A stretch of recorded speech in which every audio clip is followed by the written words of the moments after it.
Understanding Neuroembryology and CNS Development.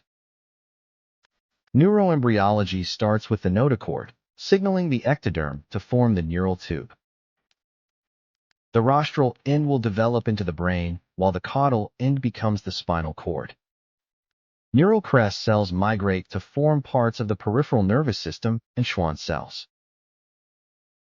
Brain development forms 5 secondary vesicles, each giving rise to different brain structures. Dorsal columns carry fine touch, while spinothalamic tracts transport pain and temperature signals.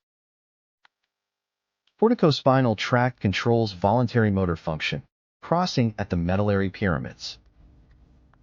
Key reflexes include patellar, Achilles, biceps, and triceps, important for neurological exams. The brainstem houses cranial nerves, organized using the rule of 4s for easy recall. Midline structures include motor pathways, while lateral structures manage sensory functions. Pupillary light reflex involves CN2 and 3, crucial for assessing brain function. Each cerebral lobe plays distinct roles, frontal for movement, parietal for touch, etc. Broca's area in the frontal lobe deals with speech production, while Wernicke's focuses on comprehension. Lesions can lead to various deficits, such as aphasia or hemispecial neglect. MCA strokes affect face and arm. ACA impacts the leg. Each has unique clinical implications. PCA strokes cause contralateral hemianopia, crucial for understanding stroke presentations. Lacunar strokes affect small vessels, resulting in specific motor or sensory deficits. Basilar artery strokes can result in locked-in syndrome, a severe neurological condition. AICA strokes cause facial droop, and pica causes dysphagia. Both have critical signs. Neurodegenerative diseases like Alzheimer's and Parkinson's have distinct pathology and symptoms. Alzheimer's is characterized by decreased acetylcholine and accumulation of tau tangles. Parkinson's presents with tremor, rigidity, akinesia, and postural instability. Remember TRAP. Huntington's is autosomal dominant and leads to chorea, aggression, and dementia. ALS affects both upper and lower motor neurons without sensory loss. Riluzole is the treatment. Seizures are categorized as focal or generalized, impacting consciousness differently. Absence seizures feature a distinctive spike-in-wave pattern. Ethosuximide is a common treatment.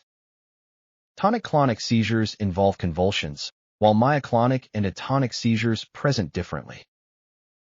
Status epilepticus is when a seizure lasts over 5 minutes.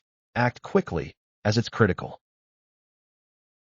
Medications like phenytoin and valproate play vital roles in managing seizures and other conditions.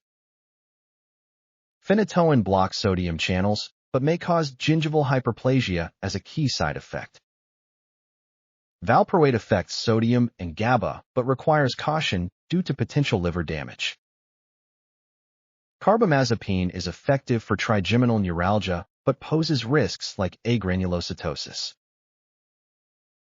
Lamotrigine is effective for epilepsy, but carries a risk for severe skin reactions.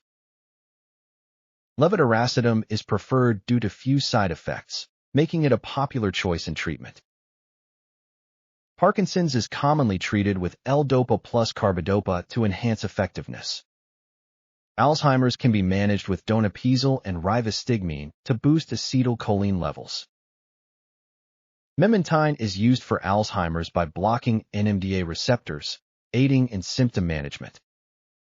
Understanding neuroembryology is vital for mastering neurology, enhancing your USMLE prep. The intricate connections within the CNS underscore the complexity of neurological functions.